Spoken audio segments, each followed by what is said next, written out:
Next हम लोग फिर चैप्टर स्टार्ट करते हैं, ठीक है, एंड दैट इज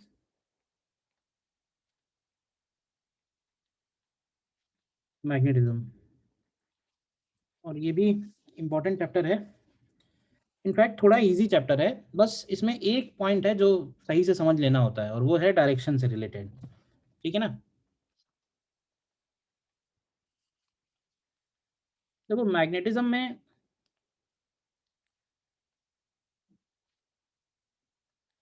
में हम लोग कौन से मैग्नेटिक फील्ड के बारे में स्टडी कर रहे हैं, तो देखो इलेक्ट्रिक फील्ड, मैग्नेटिक फील्ड, दो तरह के फील्ड हैं। हालांकि मैग्नेटिक फील्ड होता है, ये बात पहले से ही पता थी, पहले से ऐसे पता थी क्योंकि बार मैग्नेट जो होता है, नेचुरल मैग्नेट, वो ऑलरेडी नेचर में फाउंड होता है। और हम लोगों ने देखा कि बार मैग्नेट के बने हुए जो मटेरियल हैं उनके अंदर एक एडिशनल अट्रैक्शन और रिपल्शन फोर्स डेवलप हो रहा है, ठीक है ना। तो बोला भाई कि ये जो है मैग्नेटिक फील्ड हो गया, तो उसको नाम दे दिया उन्होंने मैग्नेटिक फील्ड। लेकिन इंटरेस्टिंग बात तब आई, पहले तो लोगों को यही लगता था कि मैग्नेटिक फील्ड सिर्फ मैग्नेट्स की में ही वजह से हो सकता है, मतलब वो जो बार मैग्नेट है, मैग्नेटाइट करके मटेरियल का नाम होता है, उसी मटेरियल की वजह से मैग्नेटिक फील्ड डेवलप हो सकता है। लेकिन बाद में एक एक्सपेरिमेंट हुआ बाय ऑरस्टेड, और उसने देखा कि अगर हम एक करंट कैरिंग वायर में के पास में उस कंपास को लेके आते हैं, नीडल को, तो वो नीडल जो है वो थोड़ा बहुत डिफ्लेक्ट होती है। इसका मतलब है कि वो जो करंट कैरिंग वायर है, it is generating magnetic field around it. तो हमको जो मैग्नेटिक फील्ड स्टडी करना है उसका मेनली फोकस हमारा वो है करंट कैरिंग एलिमेंट्स की वजह से, मतलब करंट की वजह से कैसे मैग्नेटिक फील्ड जनरेट हो रहा है। और अब अल्टीमेटली हम लोग ये बोल सकते हैं कि इलेक्ट्रोमैग्नेटिज्म ये पूरा का पूरा कंबाइंड स्टडी है, एक तरह से हम लोग इसको अलग अलग स्टडी कर रहे हैं। चार्जेस की वजह से ही इलेक्ट्रिक फील्ड जनरेट हो रहा है और चार्जेस की वजह से ही मैग्नेटिक फील्ड जनरेट हो रहा है। बस फर्क इतना है कि चार्जेस अगर रेस्ट पे हैं तो सिर्फ इलेक्ट्रिक फील्ड जनरेट होगा, और चार्जेस अगर मोशन में है तो इलेक्ट्रिक फील्ड के साथ साथ मैग्नेटिक फील्ड भी जनरेट होगा, ठीक है ना। तो हमारा पहला जो काम है इस चैप्टर का वो यही है कि हमें अलग अलग चार्ज सिस्टम के लिए, अलग अलग करंट कैरिंग सिस्टम के लिए मैग्नेटिक फील्ड निकालना है कि मैग्नेटिक फील्ड कितना बनेगा, ठीक है। तो इसमें पहला हेडिंग हम लोग डालेंगे, और फर्स्ट हेडिंग पड़ेगा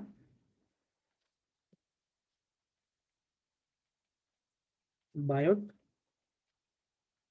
सवर्ट law.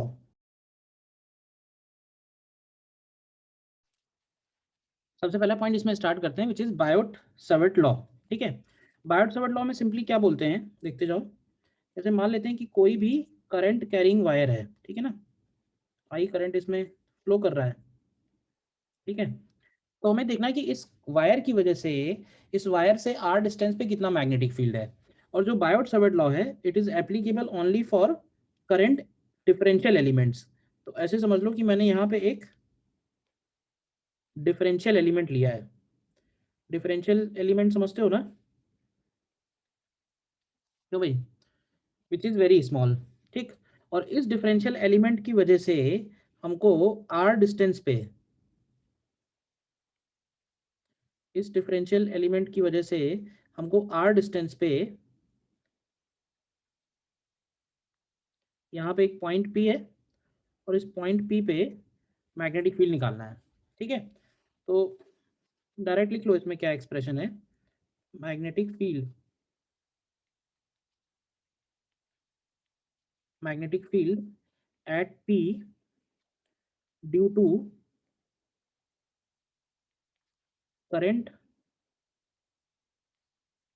Carrying element dl at a position, at a position r vector, ये आएगा db at p is equal to mu naught upon 4 pi into bracket i into dl cross r upon r cube. देखो, i into d l cross r upon r cube, ये थोड़ा जो expression है ये थोड़ा अलग टाइप का है, मतलब कूलम्स लॉ की तरह सिंपल सिंपल एक्सप्रेशन नहीं है, थोड़ा सा डिफरेंट है ये, ठीक है। इसमें जरा हमें सारे टर्म्स समझने हैं सबसे पहले एक एक करके। सबसे पहले आता है म्यू नॉट, म्यू नॉट को क्या बोलते हैं, तो mu naught is called permeability of free space, permeability of free space. अभी के लिए आप सिर्फ ये ध्यान रख सकते हो कि जो काम एप्सिलॉन नॉट का होता है इलेक्ट्रिक फील्ड के लिए, वही काम म्यू नॉट का होगा मैग्नेटिक फील्ड के लिए। ठीक है ना? मतलब ये परमिशन वर्ड से ही दोनों निकले हुए हैं कि कौन सा मटेरियल मैग्नेटिक फील्ड को ज्यादा सपोर्ट कर रहा है, कौन सा मटेरियल मैग्नेटिक फील्ड को सपोर्ट नहीं कर रहा है। तो इन सारी बातों पे ये म्यू नॉट की वैल्यू डिपेंड करेगी। मतलब हम किसी और मीडियम में जब जाएंगे तो इस म्यू नॉट को चेंज करेंगे, ठीक उसी तरह से जैसे एप्सिलॉन नॉट को किया था। वैल्यू ध्यान रखो, म्यू नॉट अपॉन 4 पाई का वैल्यू एसआई यूनिट्स में अगर लिखें तो it is 10⁻⁻7 tesla metre upon ampere. ठीक है ना? टेस्ला इसमें मैग्नेटिक फील्ड का हो गया। डीएल वेक्टर क्या है? DL vector is differential current element, और आर वेक्टर, आर उस पॉइंट का पोजीशन हो गया। तो ये जो फॉर्मूला लिखा हुआ है, पहली चीज ध्यान रखना कि ये फॉर्मूला जो है वो सिर्फ डिफरेंशियल एलिमेंट का मैग्नेटिक फील्ड है, ये पूरे वायर का मैग्नेटिक फील्ड नहीं है। सिर्फ एक एलिमेंट की वजह से कितना मैग्नेटिक फील्ड है पी पॉइंट पे, वो हमें इस फॉर्मूले से निकलेगा। जो हमें पूरे वायर का निकालना होगा तो हमें इसको इंटीग्रेट करना होगा अकॉर्डिंगली, वो भी हम लोग करेंगे अभी। ठीक है? सबसे ज्यादा इंपॉर्टेंट इस चैप्टर में और इससे अगले चैप्टर में, दोनों चैप्टर बहुत आसान है, बट एक ही चीज डिफिकल्ट है और वो है डायरेक्शन। तो डायरेक्शन जब तक तुमको समझ में ना आए तब तक तुम हाँ करके आगे मत बढ़ना, क्योंकि डायरेक्शन ही है जो तुमको परेशान करेगा, बाकी कुछ है ही नहीं इस चैप्टर में। फॉर्मूले हैं और बस डायरेक्शन है। ठीक है? तो मैं सबसे पहले तो ये पूछूंगा कि जो फॉर्मूला लिखा हुआ है तुम्हारे सामने, इसके हिसाब से बता सकता है कोई कि पी पॉइंट पे मैग्नेटिक फील्ड का डायरेक्शन क्या आएगा? तो भाई हम्म डीएल और आर दोनों के परपेंडिकुलर। अब ये डीएल क्रॉस आर है, मैंने कहा ना कि ये वेक्टर फॉर्म है ऑलरेडी। पहले तो एक यूनिट ऑफ बी लिख लो, आगे आते हैं। Unit of magnetic field, magnetic field का यूनिट हो जाएगा टेस्ला। ठीक है? टेस्ला इसका एसआई यूनिट है, और गॉस, गॉस इसका सीजीएस यूनिट है। दोनों में रिलेशन मालूम है? 1 gauss is equal to 10⁻⁻4 tesla. देखो ये तो हो गया यूनिट। नेक्स्ट पॉइंट जो हमारा सबसे इंपॉर्टेंट है वो है डायरेक्शन ऑफ मैग्नेटिक फील्ड।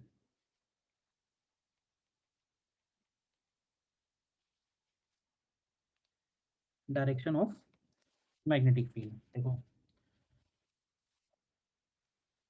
तो देखो मैग्नेटिक फील्ड का डायरेक्शन निकालने का तरीका ये है कि हम पहले बनाएंगे डीएल वेक्टर, देखो, और बनाएंगे हम लोग आर वेक्टर। देखो ये हो गया डीएल वेक्टर, ये हो गया आर वेक्टर, दिख रहा है?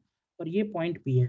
तो डीएल क्रॉस का मतलब हुआ, डीएल क्रॉस आर का मतलब हुआ, डीएल से आर की तरफ हम लोग क्रॉस प्रोडक्ट लगाएंगे। क्रॉस प्रोडक्ट का मतलब कैसे लगाते हैं तो भाई, क्रॉस प्रोडक्ट कैसे निकालेंगे? Right hand thumb. Right hand thumb rule से निकाल सकते हैं। डीएल से आर की तरफ हम फिंगर्स को कर्ल करेंगे और थंब का जो डायरेक्शन है वो हमको डीबी का डायरेक्शन बताएगा। तो अगर तुम सेम काम यही कॉपी पे ड्रॉ करो और जरा डीएल क्रॉस आर करो, मतलब डीएल से आर की तरफ फिंगर्स को घुमाओ, तो जो थंब का डायरेक्शन है वो आपको डीबी का डायरेक्शन देगा। तो फिलहाल इस केस में क्या लग रहा है कि जो डीबी का डायरेक्शन है वो इनवर्ड है। बोलिए, डीबी का डायरेक्शन इनवर्ड आ रहा है? बोलिए। Yes sir. ठीक है? ये हम लोगों ने निकाला है यूजिंग क्रॉस प्रोडक्ट, समझ लो। इसमें कोई डाउट किसी को? Using cross product. ठीक है? अच्छा, दूसरा एक तरीका ये भी है,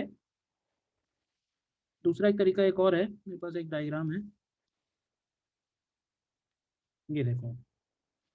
दूसरा तरीका ये है कि जैसे कोई भी करंट कैरिंग वायर है ना, अगर तुम उसको राइट हैंड से पकड़ो, सपोज करो इस तरह से कि जो थंब है वो करंट की डायरेक्शन में हो, समझना, thumb in the direction of current.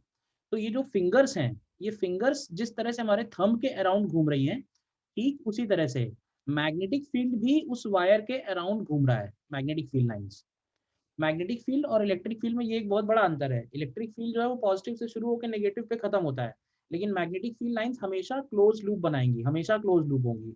इसमें कोई भी स्टार्टिंग पॉइंट और कोई भी एंड पॉइंट नहीं होगा। Magnetic field always forms close loop. तो अब ऐसे देखो कि वायर को अगर हम होल्ड कर रहे हैं तो जो हमारा थंब है वो किस, थंब हो गया करंट की डायरेक्शन में, तो जो फिंगर्स हैं, फिंगर्स कैसे अराउंड, उसके अराउंड घूम रही हैं। देखो ये दोनों फिगर दिमाग में क्लियर है, बताओ पहले। तो किसी भी पॉइंट पे मैग्नेटिक फील्ड का जो डायरेक्शन होगा वो कौन सा डायरेक्शन होगा, वो इन्हीं लाइंस पे टेंजेंट बनेगा। बोलिए। Yes magnetic sir. Yes sir. तो इन्हीं लाइंस पे टेंजेंट का डायरेक्शन बनेगा। और यही सबसे डिफिकल्ट काम है इस चैप्टर का, समझ लो। अगर ये आ गया तो फिर बहुत आसान है चैप्टर, क्योंकि अलग अलग तरह से हम अलग अलग डायग्राम बनाएंगे और फिर कहीं डायग्राम, लेकिन कॉन्सेप्ट हर बार यही लगेगा कि हम फिंगर्स को राइट हैंड, उस वायर को राइट हैंड से होल्ड कर रहे हैं, thumb in the direction of DL vector, तो जो डीबी है वो फिंगर्स के डायरेक्शन में होगा। एक और बात ध्यान रखना, जैसे मान लो कि अगर हम 3D फिगर बना रहे हैं, 3D फिगर बना रहे हैं तब तो बात ही अलग है, तब तो हमें सब दिखाई दे रहा है। लेकिन नॉर्मली अगर हम लोग 2D में है, 2D में होने का मतलब है कि हमने वायर कॉपी पे ड्रॉ किया है और हमने पॉइंट पी भी कॉपी पे ड्रॉ किया है, तो हम कभी भी मैग्नेटिक फील्ड लाइंस को कॉपी पे ड्रॉ नहीं कर पाएंगे, क्योंकि मैग्नेटिक फील्ड लाइंस डीएल और आर के हमेशा परपेंडिकुलर होंगी। तो हम 2D में 3D थोड़े ना ड्रॉ कर लेंगे, ये मतलब समझो। तो वायर अगर हमने कॉपी पे ड्रॉ किया है तो मैग्नेटिक फील्ड लाइंस या तो इनवर्ड होंगी या आउटवर्ड होंगी, कॉपी पे ड्रॉ नहीं कर पाएंगे हम लोग। हाँ, वायर अगर इनवर्ड आउटवर्ड है, सपोज अगर हमने ऐसा कर दिया कि नहीं, वायर में जो करंट है ये हो गया वायर का एलिमेंट, डीएल एलिमेंट, मतलब वायर अंदर की तरफ जा रहा है, अब समझो। तो मैग्नेटिक फील्ड लाइन बताओगे कैसी बनेंगी इसकी? Clockwise sir, clockwise. Circular loop बनेंगी, क्यों भाई? Yes sir. और यस एक सर। बात, ध्यान से एक बात बोलना कि क्योंकि वायर तो हम लोगों ने ड्रॉ किया नहीं इस बार कॉपी पे, तो हम लोग मैग्नेटिक फील्ड लाइंस कॉपी पे ड्रॉ कर पाएंगे। ये है मतलब, वायर नहीं ड्रॉ हुआ है तो मैग्नेटिक फील्ड लाइंस ड्रॉ हो जाएंगी, ये है। तो ये इसकी मैग्नेटिक फील्ड लाइंस बनेंगी और क्लॉकवाइज बनेंगी। देखो अब ये बताओ, किसी भी पॉइंट पे अगर हमें मैग्नेटिक फील्ड चाहिए होगा तो क्या करना होगा? तो भाई किसी भी पॉइंट पे अगर हमें मैग्नेटिक फील्ड चाहिए, जैसे मान लो कि हमें पी पॉइंट पे मैग्नेटिक फील्ड चाहिए, तो पी पॉइंट पे मैग्नेटिक फील्ड का डायरेक्शन क्या बनेगा? तो ये बोल सकते हैं ये जो लाइन ज्वाइनिंग मैंने डॉटेड बनाई है इसके परपेंडिकुलर होगा और उसके टेंजेंट के अलोंग होगा, क्यों भाई? यस। बोलिए। ये हो गया magnetic field at point p. देखो ध्यान से, तो वायर अगर कॉपी के परपेंडिकुलर है तो फील्ड लाइंस कॉपी के प्लेन में है। ऐसे ही एक और डायग्राम बना सकते हैं जिसमें हम लोग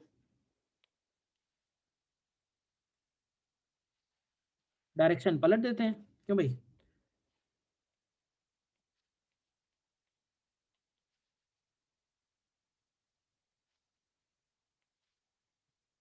अगर मान लो वायर में जो करंट है वो बाहर की तरफ आ रही है, तो बाहर की तरफ को हम लोग इस तरह से रिप्रेजेंट करते हैं, तो फील्ड लाइंस कैसी बनेंगी? आपको ऐसे देखो, राइट हैंड थंब रूल लगाओ सब जगह, और कहीं कोई डी। डाउट है तो बताइए, कहीं कोई डाउट है तो बताइए, क्योंकि इसमें डाउट नहीं होना नो चाहिए, मैं सर। बोल रहा हूँ। ठीक है, तो किसी भी पॉइंट पी पे अगर हमें डायरेक्शन लिखना होगा मैग्नेटिक फील्ड का, तो ये वाला डायरेक्शन बन जाएगा, magnetic field at point p. देखो ठीक है, बोलिए।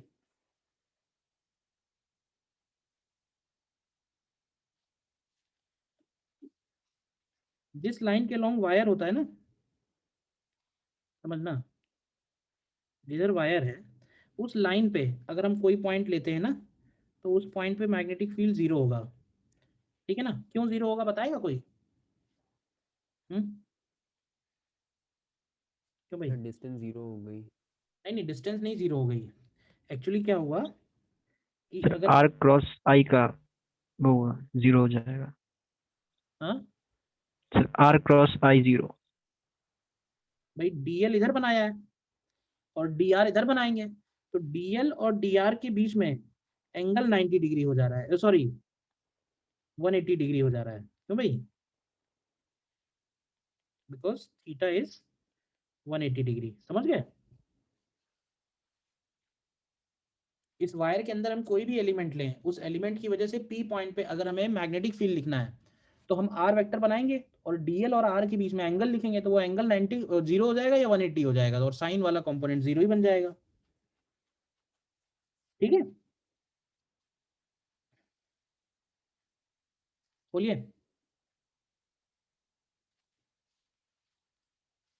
देखो इसमें फिर आगे बढ़ते हैं। इसमें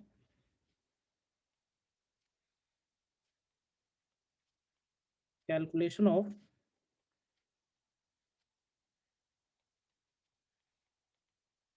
magnetic field due to different current carrying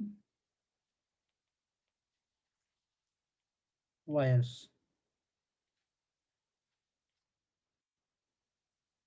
ठीक है, और इसमें फर्स्ट केस हम लोग लेके चलते हैं, ड्यू टू स्ट्रेट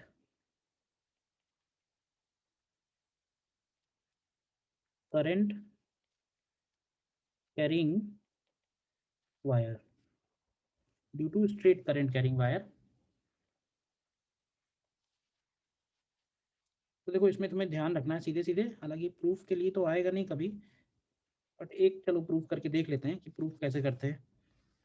जैसे मान लेते हैं कि ये कोई वायर है, देखना ध्यान से, और इस वायर की वजह से हमको पॉइंट पी पे मैग्नेटिक फील्ड निकालना है। ठीक है, और इस वायर में करंट आई है, वायर ए से लेके बी तक का वायर दिया हुआ है। ठीक है, तो देखो हमें करना क्या है, इस वायर के अंदर एलिमेंट्स लेने और उन एलिमेंट्स की वजह से पी पॉइंट पे मैग्नेटिक फील्ड लिखना है, और फिर देखना है कि उन एलिमेंट्स की वजह से जो मैग्नेटिक फील्ड है वो ऐड होगा या सब्ट्रैक्ट होगा या कैसे होगा, क्या होगा। तो हमने सपोज एक एलिमेंट यहाँ पे लिया, ध्यान से देखना, तो ये एलिमेंट हो गया, यहाँ से इसका डिस्टेंस ले लेते हैं x, और x डिस्टेंस पे ये dx विड्थ का एलिमेंट है। मान लेते हैं कि नॉर्मल वाली डायरेक्शन से वो थीटा और डी थीटा एंगल सबटेंड कर रहा है। ठीक है, अब जरा ये बताओ कि ये जो एलिमेंट है डीएल एलिमेंट मैंने दिखाया हुआ है, आर वेक्टर कौन सा बनेगा बताओगे? अगर ये डीएल वेक्टर है, इसको हम बोल रहे हैं दिस इज डीएल, तो आर कौन सा वेक्टर होगा? आर वेक्टर क्या ये वाला जो वेक्टर होगा ये आर वेक्टर होगा? बताओ पूरा ये। Yes sir.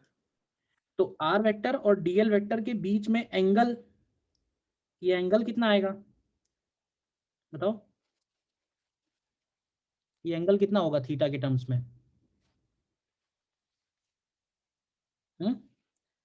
ये एंगल ध्यान से लिखो, क्या ये 90 प्लस थीटा होगा? बताओ। Yes sir. ठीक है, तो अब ऐसा कि हम इस डीएल एलिमेंट की वजह से पी पॉइंट पे मैग्नेटिक फील्ड लिखना चाह रहे हैं बायोट सावर्ट लॉ लगा के, तो एक्सप्रेशन क्या बनेगा? तो d b at point p बनेगा mu naught upon 4 pi into i, इसको ऐसे लिखते हैं d l into r into sine of 90 plus theta and upon d l cross r upon r cube. देखो, और बताओ कि डायरेक्शन किधर होगा इसका, inward outward? Outward. Direction of magnetic field at point p. देखो क्या करो, इस एलिमेंट को राइट हैंड से होल्ड करो और thumb in the direction of current रखो और फिंगर्स को घुमाओ। तो ये बताओ कि जब फिंगर्स पी पॉइंट को पास करती हैं तो कौन सा डायरेक्शन बता रही हैं? बस वायर को होल्ड करना है, thumb in the direction of current, और फिंगर्स को घुमाना है, और फिंगर्स को पी पॉइंट से जब पास कर रही हैं फिंगर्स, तो किधर की तरफ डायरेक्शन बता रही हैं? बस बोलिए। Outside plane. आउटवर्ड आउटवर्ड आ रही है। सभी का आउटवर्ड आ रहा है? बताओ कोई डाउट इसमें? अभी बताओ कि मैंने ये वाला एलिमेंट लिया, इसकी वजह से आउटवर्ड आ रहा है। अच्छा, इस वायर के ऊपर हम और भी कहीं एलिमेंट लेंगे तो क्या होगा? तो भी क्या आउटवर्ड होगा? Yes sir. इस वायर के ऊपर अगर हम कहीं और एलिमेंट लेते हैं तो भी क्या आउटवर्ड ही आएगा। तो इसका मतलब ये हुआ कि सारे एलिमेंट्स का मैग्नेटिक फील्ड सेम डायरेक्शन में है, और अगर सेम डायरेक्शन में है तो ये डायरेक्टली ऐड हो जाएगा, इंटीग्रेट हो जाएगा। तो अगर हम ये वाला परपेंडिकुलर डिस्टेंस डी ले लें और हम इसको चेंज करना चाहते हैं थीटा में, तो x की वैल्यू बनेगी डी टेन थीटा, dx की वैल्यू बनेगी D sec square theta D theta, r की वैल्यू बनेगी डी सेक थीटा। देखो रख दो, dx जो है वो dl के बराबर है, रखो dv कितना आएगा, तो dv की वैल्यू आएगी यहाँ से फाइनली देखो तो आएगी म्यू नॉट आई अपॉन 4 पाई डी बचेगा, और cos थीटा डी थीटा बचेगा। और अगर हम इसको इंटीग्रेट करें, ठीक है, तो इंटीग्रेट करने के लिए हम लोग -θ1 से +θ2 इंटीग्रेट करते हैं, तो मैग्नेटिक फील्ड पी पॉइंट पे आएगा म्यू नॉट आई upon 4 pi d bracket sin θ1 plus sin θ2। ठीक है, तो अगेन मैं कहूँगा कोई इंपॉर्टेंट नहीं है, तुम बस ये फॉर्मूला जरूर याद रखो, और ये फॉर्मूला किसकी वजह से है वो भी याद रखो। तो ये फॉर्मूला इस वायर की वजह से है, ठीक है, ये वायर ए बी हो गया, और ये एक फाइनाइट वायर है जिसमें आई करंट है, और हम लोगों ने जो मैग्नेटिक फील्ड निकाला है वो मैग्नेटिक फील्ड हम लोगों ने निकाला है इस वायर से डी डिस्टेंस पे, पी पॉइंट पे, और ये पी पॉइंट इस तरह से लोकेटेड है कि वायर के दोनों एंड्स को अगर हम ज्वाइन करते हैं इस पी पॉइंट से, तो ये वाला एंगल θ1 है और ये वाला एंगल θ2 है। मतलब वायर का लेंथ नहीं दिया हुआ है, instead of length of wire हमको θ1 θ2 दिया हुआ है। एक ही बात है, लेंथ दिया होगा तो हम θ1 θ2 निकाल पाएंगे। बताइए। सर हाँ बोलिए। सर अगर जैसे करंट बी से ए जा रहा होता तो सर, तो जो साइन थीटा है वो हम लोग नहीं नहीं नहीं, साइन थीटा तो उसके एलिमेंट के हिसाब से ले रहे हैं। करंट अगर बी से ए जा रहा होता तो भी हम θ1 θ2 तो ऐसे ही ले रहे हैं, एक तरफ एंगल θ1 है, दूसरी तरफ एंगल θ2 है, केवल मैग्नेटिक फील्ड का ओके डायरेक्शन। सर। और सर ओके सर, तो ऊपर वाले में सर जैसे sine theta sine 90 plus theta लिखा था है ना, और अगर करंट बी से ए जाने लगे तो हम लोग 90 माइनस थीटा नहीं लिखेंगे सर? अरे अब फिर थीटा इस तरफ लेंगे ना। हाँ वही वही पूछा था कि डीएल की डायरेक्शन किस हिसाब से तय होती है, मतलब अगर करंट जिस फ्लो में जा रहा होता उसी फ्लो में डीएल की भी। डीएल तो इसी तरफ रहेगा। अब तुम कह रहे हो कि सर अगर हमने ये वाला प्रूफ करने होता, तो अगर तुम ये वाला प्रूफ करते तो हमारी सारी चीजें थोड़ी थोड़ी बदल जाती, ठीक है ना। हम लोग थीटा इधर लेते, फिर थीटा इधर होता, डी थीटा इधर होता, ये कह रहा हूँ मैं, डीएल भी इधर ही होता, अच्छा सर, ये मैं कह रहा हूँ। ओके सर, क्योंकि है ओके क्या ना, ओके। हम लोगों ने इस डायरेक्शन को पॉजिटिव लिया है, तो ये वाला θ2 प्लस में डाला है, ध्यान से देखो, और अगर हम इधर जाएंगे हाँ तो सर, नेगेटिव है, तो ये हमने माइनस में यस डाला है, सर, यस। इसीलिए। तो हमारा ये जो ओके सर, फॉर्मूला वैलिड किस सिचुएशन में है ये ध्यान से समझना है। तो हमारा ये फॉर्मूला इस फिगर के लिए वैलिड है, करंट के डायरेक्शन से मतलब यस नहीं है। सर, परपेंडिकुलर के एक ओके साइड में सर, θ1, दूसरे साइड में θ2। लेकिन अगर सिचुएशन ओके। चेंज हो जाए, जैसे मान लो, बताओ, नोट कर लो पहले जितना नोट करना है।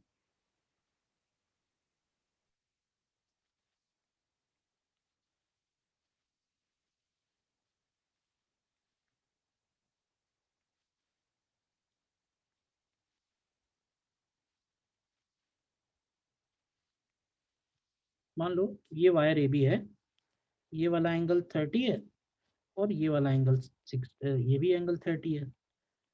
तो हमें अगर पी पॉइंट पे मैग्नेटिक फील्ड निकालना है तो हमें θ1 θ2 क्या लेने चाहिए, बताओगे। इस बार दोनों एंगल सेम साइड में है, एक ही साइड में है दोनों एंगल। तो 60 से 30 सर। अब इसमें क्या होगा ना, अगर देखो हम लोगों ने जो फॉर्मूला प्रूफ किया है वो प्रूफ किया है कि एक एंगल लेफ्ट में हो और एक एंगल राइट में हो। तो अगर एक लेफ्ट और एक राइट में है तो हम दोनों वैल्यूज पॉजिटिव रखेंगे, θ1 θ2। लेकिन अगर दोनों ही एक साइड हैं तो इसका मतलब है कि एक नेगेटिव जाएगा, एक पॉजिटिव जाएगा। तो आसान तरीका क्या है याद रखने का, कि जो छोटा वाला एंगल है वो माइनस में जाएगा, और जो बड़ा वाला एंगल है वो प्लस में जाएगा, ठीक है। तो कोई गलती की संभावना ओके नहीं। सर, क्यों? क्योंकि हम इस फॉर्मूले से मैग्नीट्यूड निकाल रहे हैं, तो मैग्नीट्यूड तो पॉजिटिव ही आना चाहिए ना। Yes sir, yes sir. तो अगर दोनों angle okay sir. Same side में है तो आप एक एंगल माइनस में रखोगे, एक एंगल प्लस में रखोगे, छोटा वाला माइनस में रखना जिससे साइन उसका छोटा रहेगा और टोटल वैल्यू पॉजिटिव आएगी। ठीक है। अच्छा, इनफाइनाइट वायर अगर हो जाएगा तो फॉर्मूला क्या बन जाएगा?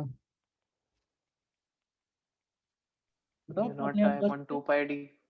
और infinitely long wire, infinitely long wire अगर होगा तो क्या थीटा 1 थीटा 2 की वैल्यू 90 डिग्री हो जाएगी, तो वहां से बी का वैल्यू म्यू नॉट आई अपॉन 2 पाई डी आ जाएगा। तो ये इनफाइनाइट वायर का भी बहुत पॉपुलर फॉर्मूला है। ठीक है। इसी तरह से फॉर सेमी इनफाइनाइट वायर,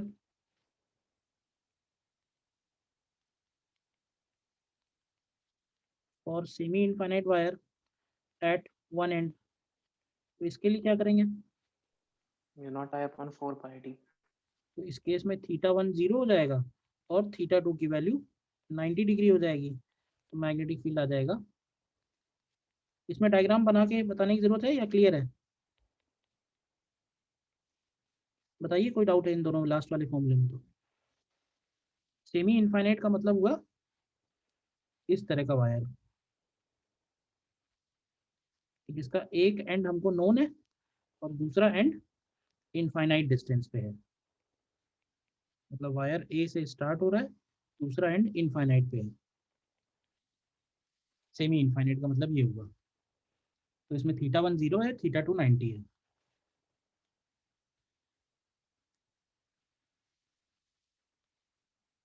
बोलिए, ठीक है।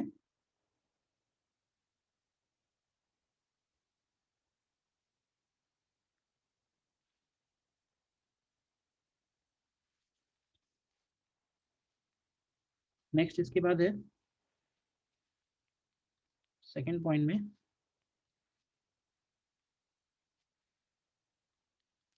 Magnetic field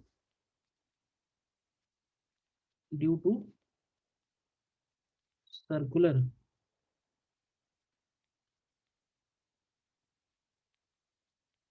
current carrying coil.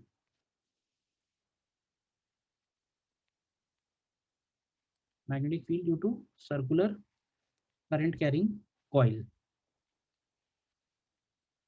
ठीक है। तो मैं इसमें डायरेक्ट बता देता हूँ, फॉर्मूला याद रखो, प्रूफ जरूरत हो तो देख लेना, बुक्स वगैरह में होगा। जैसे मान लेते हैं कि आई करंट है, ठीक है, और इसमें इसका रेडियस है सपोज आर रेडियस है, ये इसका सेंटर हो गया, ये उसका एक्सिस का कोई पॉइंट हो गया एक्स डिस्टेंस पे। तो इसके सेंटर पे जो मैग्नेटिक फील्ड है वो आता है म्यू नॉट आई अपॉन 2 आर। ठीक है। और एक्सिस पे जो मैग्नेटिक फील्ड है वो आता है mu naught I R square upon 2 times of R square plus X square power 3/2। Coil के सेंटर पे मैग्नेटिक फील्ड और कॉइल के एक्सिस पे मैग्नेटिक फील्ड। ठीक है। कैसा होता है इसका मैग्नेटिक फील्ड? तो डायरेक्शन के लिए नोट करो, पहले बता रहा हूँ। Magnetic field due to circular coil, figure मैंने राइट में दे दिया, देखो ध्यान से। ठीक है ना। मतलब फील्ड लाइन जो है वो सर्कुलर लूप के फॉर्म में होंगी। वो जो एक तरह से बोल सकते हैं कि एक्सिस वाली जो लाइन होगी वो तो एकदम स्ट्रेट होगी, वो इनफाइनाइट पे जाके घूमेगी। बाकी सारी जो है वो धीरे धीरे घूमने लगेंगी, और जो पास वाली लाइन्स होंगी वो और तेजी से घूमेंगी। ठीक है। मान लो अगर कोई आर्क है केवल, ठीक है, आर्क मतलब ऐसी कि सपोज ये किसी सर्कल का पार्ट है, आर रेडियस है और थीटा एंगल है। इसकी वजह से पी पॉइंट पे अगर मैग्नेटिक फील्ड लिखना होगा तो ऐसे समझो कि वो जो मैग्नेटिक फील्ड में कंट्रीब्यूशन है वो सारे एलिमेंट्स का बराबर बराबर है। तो अगर सेमी सर्कल होगा तो हाफ हो जाएगा, क्वार्टर सर्कल होगा तो 1/4 हो जाएगा। तो उसी तरह से अगर ये थीटा एंगल है तो इसकी वजह से क्या बनेगा? तो इसकी वजह से ऐसे लिखना, mu naught pi upon 2r होता है कंप्लीट की वजह से, और कंप्लीट में से हमको फ्रैक्शन लेना है कितना, थीटा अपॉन 2 पाई। ध्यान रहेगा। डायरेक्शन कैसे निकालेंगे बताओगे? तो डायरेक्शन फिर से राइट हैंड थंब रूल। अब दूसरी एक और बात ध्यान रखना कि राइट हैंड थंब रूल दोनों तरह से एप्लीकेबल है। मतलब अगर करंट स्ट्रेट है तो थंब को स्ट्रेट रखो, तो फिंगर्स कर्ल हो रही होंगी, तो फिंगर्स हो गया मैग्नेटिक फील्ड। और अगर करंट घूम रही है तो तुम एक काम करो, फिंगर्स को घुमाओ, तो थंब हमें मैग्नेटिक फील्ड का डायरेक्शन दे देगा। मतलब अलट पलट दोनों तरह से वैलिड है ये। तो जैसे कॉइल घूम रही है, तुम कॉइल में करंट की डायरेक्शन में फिंगर्स घुमाओ, तो तुम्हें थंब बता देगा कि मैग्नेटिक फील्ड लाइंस किस तरफ जा रही हैं। डायरेक्शन एक बार खास तौर पे ध्यान रखना, डायरेक्शन सबसे इंपॉर्टेंट है, उसमें कोई कंफ्यूजन नहीं होना चाहिए। बोलिए, ठीक है ना। यस। और कॉइल में जो मैग्नेटिक फील्ड है वो इलेक्ट्रिक फील्ड की तरह नहीं है। इलेक्ट्रिक फील्ड बीच में मैक्सिमा होता था ना, ये सेंटर पे ही मैक्सिमम है, बाकी दोनों तरफ ये डिक्रीज होगा। मतलब कॉइल की वजह से जो मैग्नेटिक फील्ड है वो उसके सेंटर पे ही मैक्सिमम है सिर्फ, बाकी दोनों जगह फिर वो डिक्रीजिंग है, ऊपर एक्स नहीं आ रहा है इसमें। ठीक है।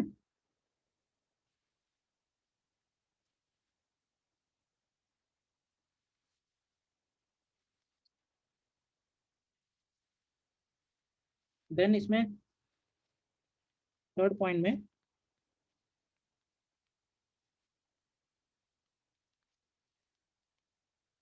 Magnetic field due to long sheet of current, magnetic field due to long sheet of current. तो देखो शीट ऑफ करंट से क्या मतलब है, शीट ऑफ करंट से मतलब ये है कि ऐसे सपोज करो कि कई सारे वायर्स अगर हम लोग एक प्लेन में बिछा दें, इनफाइनाइट वायर्स है सपोज, और उन इनफाइनाइट वायर्स को हम लोग प्लेन में बिछा दें, तो उस प्लेन में एक तरह से हम लोग बोलेंगे कि शीट ऑफ करंट हो गई।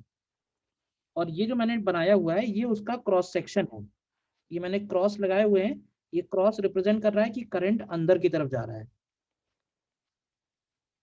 पहले मुझे ये बताओ कि शीट ऑफ करंट का मतलब क्लियर है, ये बताओ। और लैम्डा यहाँ पे डिफाइन करते हैं, lambda is called current per unit width. मतलब ऐसे समझो कि इनफाइनाइट वायर है और उन इनफाइनाइट वायर को हमने पूरे प्लेन में बिछा दिया है, तो it becomes sheet of current. तो इस शीट ऑफ करंट की वजह से सपोज अगर पहले हम फाइनाइट का केस लेते हैं, दोनों के लिए लिख लो फॉर्मूला। अगर फाइनाइट है ये,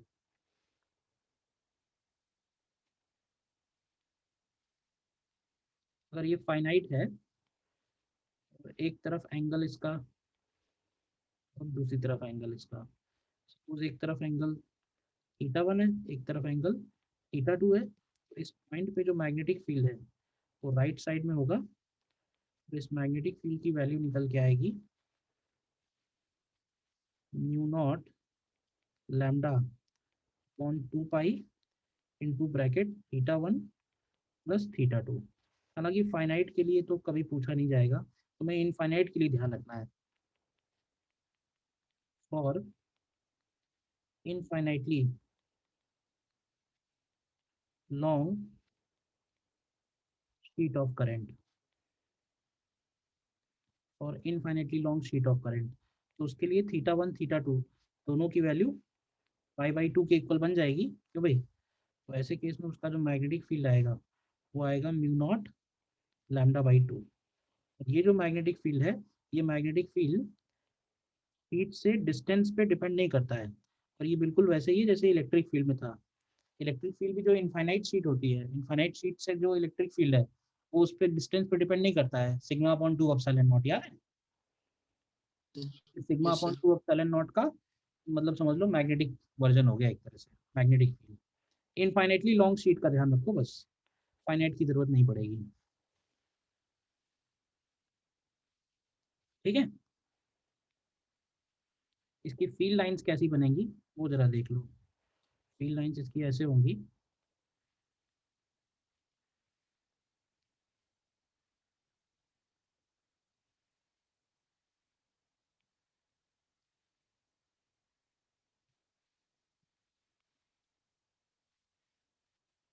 मान लेते हैं कि हम इसको अगर इनफाइनाइट की तरह ट्रीट कर लें,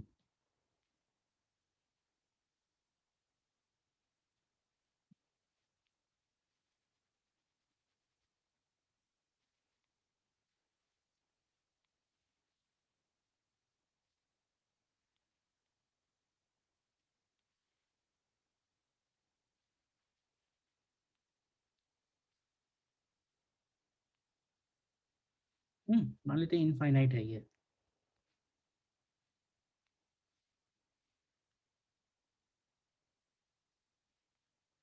तो इनफाइनाइट की वजह से अब इसमें देखो करंट अंदर की तरफ जा रही है। अब अगर करंट अंदर जा रही है तो मैग्नेटिक फील्ड लाइंस इसके ऊपर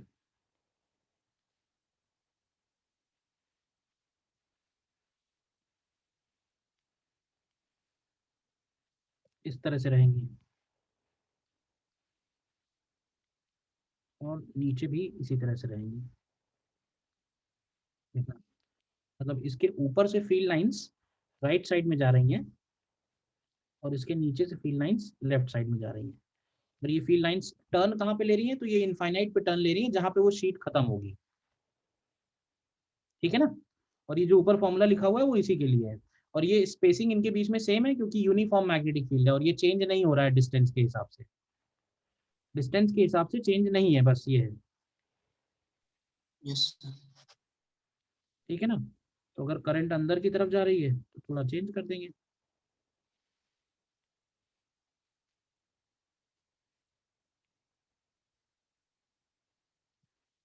मान लो करंट बाहर की तरफ जा रही है तो इसमें डॉट लगाएंगे। अगर यहाँ डॉट लगाएंगे तो ये एरो का डायरेक्शन सिर्फ चेंज हो जाएगा। इस बार एरो इधर से बनेंगे और इधर की तरफ जाएंगे। देखो ध्यान से, due to infinite sheet of current.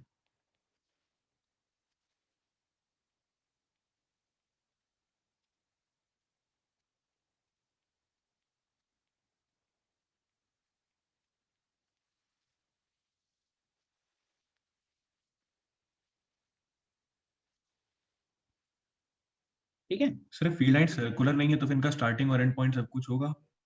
नहीं सर्कुलर नहीं, सर्कुलर नहीं होंगी, ऐसा नहीं बोला। लूप में होंगी, क्लोज लूप में। तो ये भी क्लोज लूप में होंगी, बस ये जहाँ पे एंड हो रहा होगा वायर वहां से घूम रही होंगी ऐसे। ये होगा। हम लोग केवल इतना पोर्शन स्टडी कर रहे हैं बीच का, यस सर। है ना। घूम तो रही है वो, इनफाइनाइट पे जाके घूम रही है।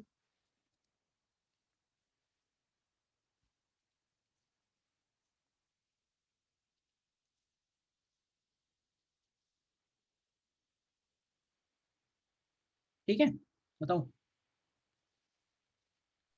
और एक और इसमें ध्यान रखो, magnetic field due to solenoid.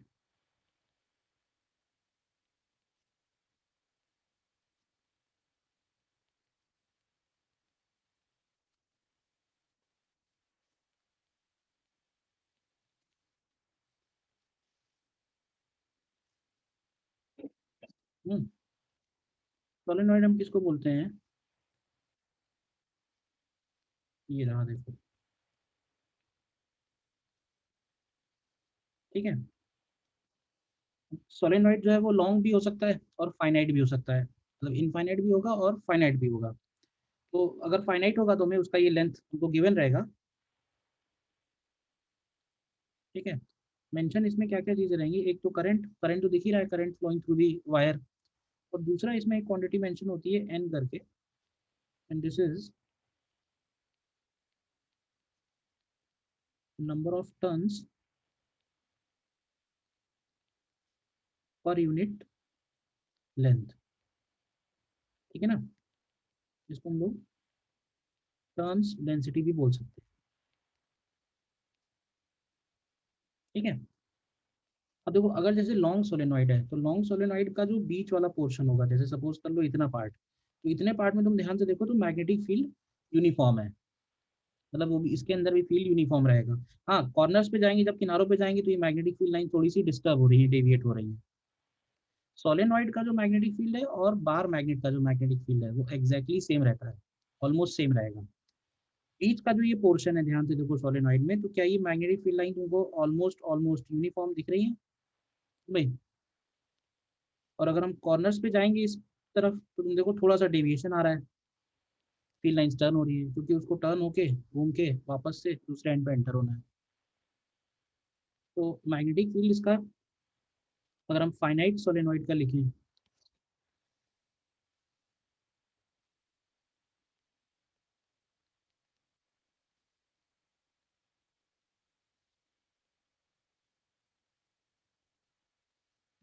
Suppose ये इसका ये सेंट्रल वाला लाइन हो गया, ठीक है, ये कोई भी एक परपेंडिकुलर है, और सोलेनॉइड की लेंथ को भी आप कन्वर्ट कर लेना एंगल में, जैसे हम लोग अभी तक करते आ रहे थे। तो ये θ1 हो गया, ये θ2 हो गया। इस P पॉइंट पे जो मैग्नेटिक फील्ड होगा एक्सिस पे, it is equal to mu naught NI by 2 into bracket sine θ1 plus sine θ2।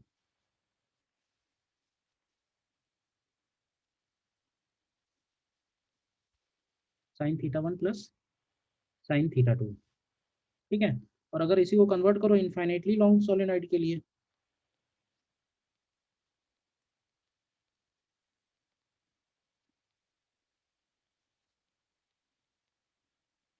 तो क्या करना चाहिए?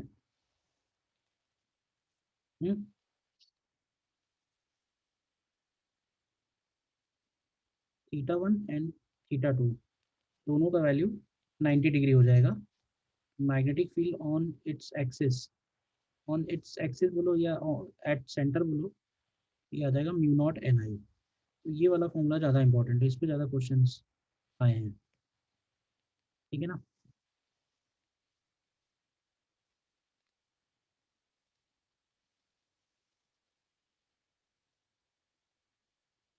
ठीक है, बोलिए।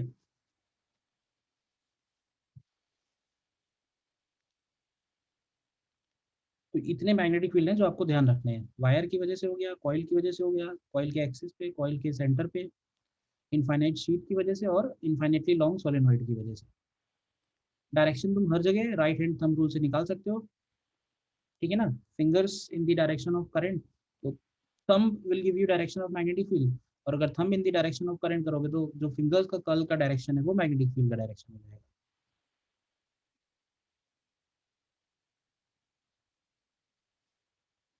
बोलिए, यहाँ तक कोई डाउट है तो पूछिए।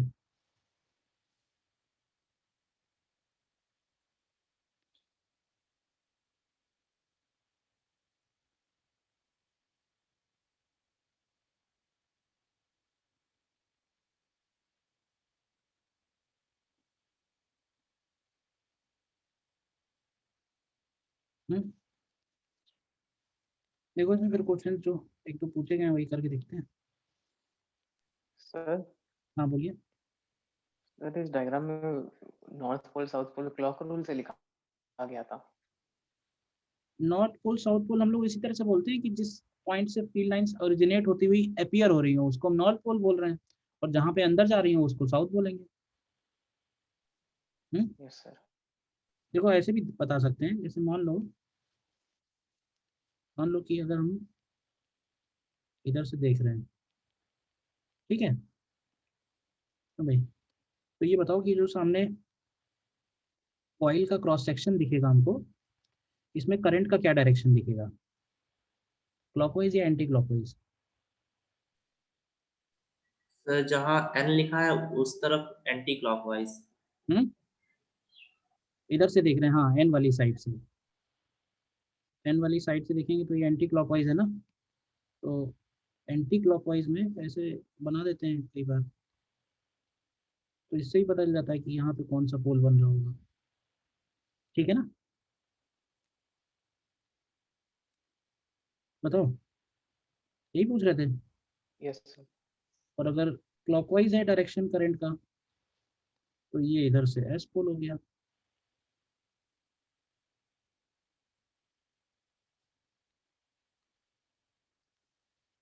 बट ये है कि ओरिजिनेट नहीं हो रही है वहां से, तो लूप के फॉर्म में है ना हमेशा।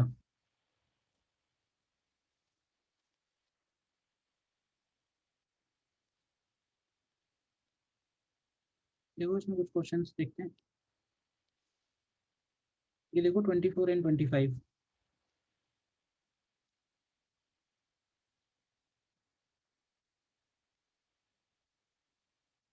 करो ही दोनों।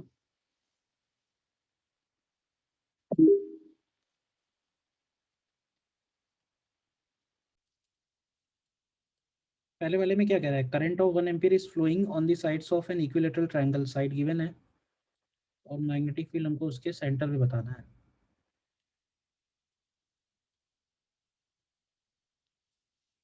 इस तरह से है, देखिए। हम्म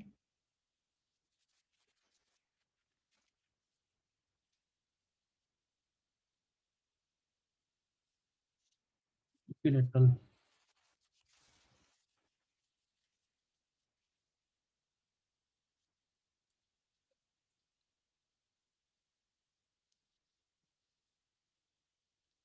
अब सबसे पहले तुम्हें ये चाहिए सेंटर टू वायर का डिस्टेंस क्या होगा, और हमें ये दो एंगल चाहिए। एक वायर का लिख लो, उसी को मल्टीप्लाई बाई 3 कर देंगे। ये 60 डिग्री होगा और ये भी 60 डिग्री होगा, देखो। और करंट अगर आई है, डी का वैल्यू क्या होगा, इक्विलेटरल ट्रायंगल है तो। बताइए।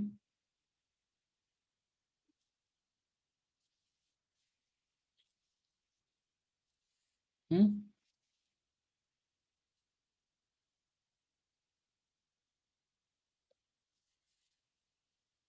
A/2√3। A/2√3।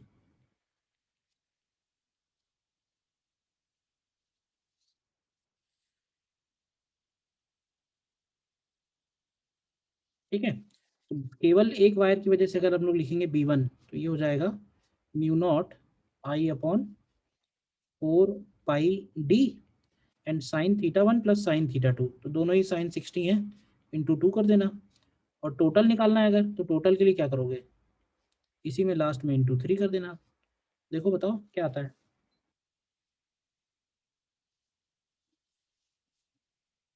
बोलिए, कोई डाउट किसी को तो।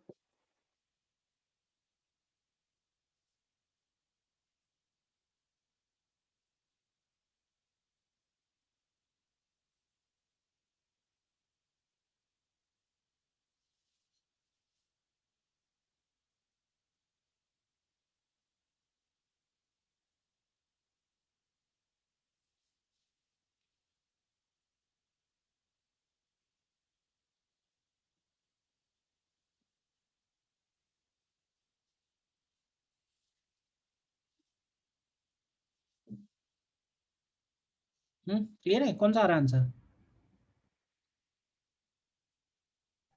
Sir d option. डी आ रहा है। ठीक है, कोई डाउट किसी को। सर यहाँ पे सेंटर का मतलब सेंट्रॉइड्स है ना। हाँ हाँ, और क्या।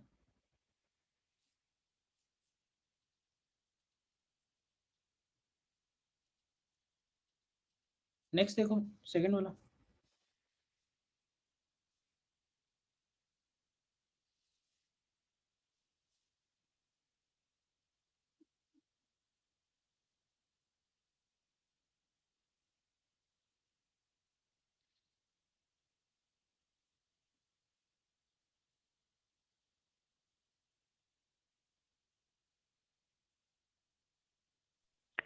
सर 27 आ रहा है, 25th का answer.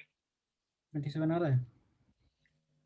Electric current is flowing through circular coil, radius R, ratio of magnetic field at centre to the coil and at a distance 2√2। तो ये भी सीधा सीधा है फॉर्मूला, एक्सिस वाला अगर अप्लाई करें तो ये है μ0I/r² twice of r² plus x², और सेंटर पे है μ0I/2r। बस डिवाइड कर दो।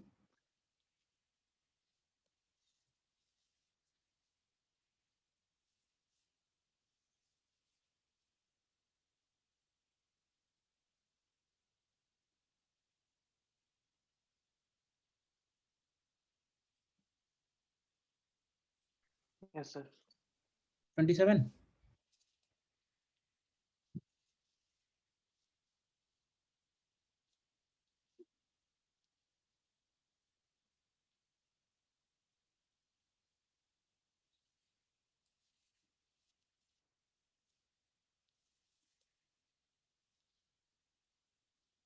नेक्स्ट ये देखो 21।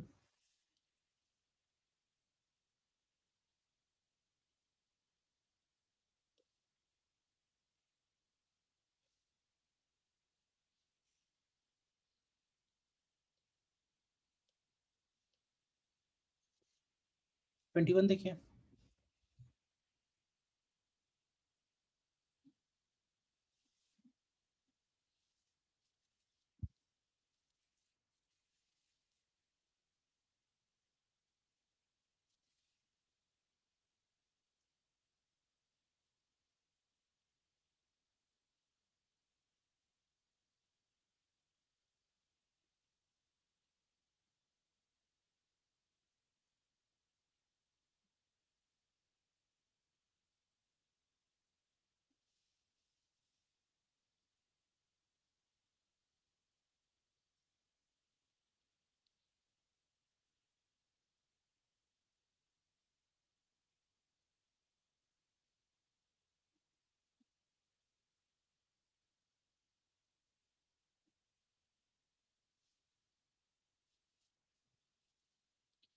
अब इसमें ये जो स्ट्रेट पोर्शंस हैं, इनकी वजह से ओ पॉइंट पे कोई भी मैग्नेटिक फील्ड नहीं होगा। क्यों? सिर्फ कर्व पोर्शंस की वजह से निकालना है। तो एक कर्व पोर्शन 3 सेंटीमीटर रेडियस है और एक कर्व पोर्शन 2 सेंटीमीटर रेडियस है। तो जो 3 सेंटीमीटर वाला है उसकी वजह से तुम ध्यान से देखो B1 आउटवर्ड आएगा, मतलब इसकी वजह से हम लोग इसको बोल देते हैं B1 और ये बोल देते हैं इसको B2। देखो, तो B1 की value mu naught I by, पहले लिख लो इसको 2R1, ठीक है। और उसमें से भी कितना फ्रैक्शन लेना है, 45 डिग्री, मतलब कितना बनेगा टोटल का। तो ये 45 अपॉन 360 डिग्री कर दो, डिग्री रख रहे हो तो डिग्री से ही डिवाइड करना, और ये वैल्यू आएगी आउटवर्ड। और B2 अगर लिखें, B2 होगा म्यू नॉट आई अपॉन 2R2 और ये भी उतना ही बनेगा 45 अपॉन 360 और ये बनेगा इनवर्ड। तो जब हम लोग B रिजल्टेंट लिखेंगे तो it is B1 minus B2। देख लो, B रिजल्टेंट लिखेंगे तो it is B1 minus B2, yes sir. ठीक है ना। R1 की जगह 3 सेंटीमीटर और R2 की जगह 5 सेंटीमीटर। देखो निकाला क्या आंसर किसी ने? A option. यस सर, ए आ रहा है।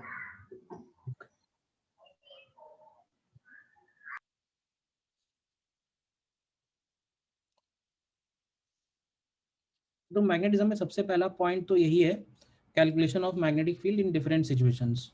तो मैंने फॉर्मूले तो बता दिए हैं सारे, बट अभी क्वेश्चंस तो उसके सारे नहीं हुए, तो मैं कुछ क्वेश्चंस अलग से भी भेज दूंगा, बट ठीक है ना, तो उनको आप लोग ट्राई कर लेना।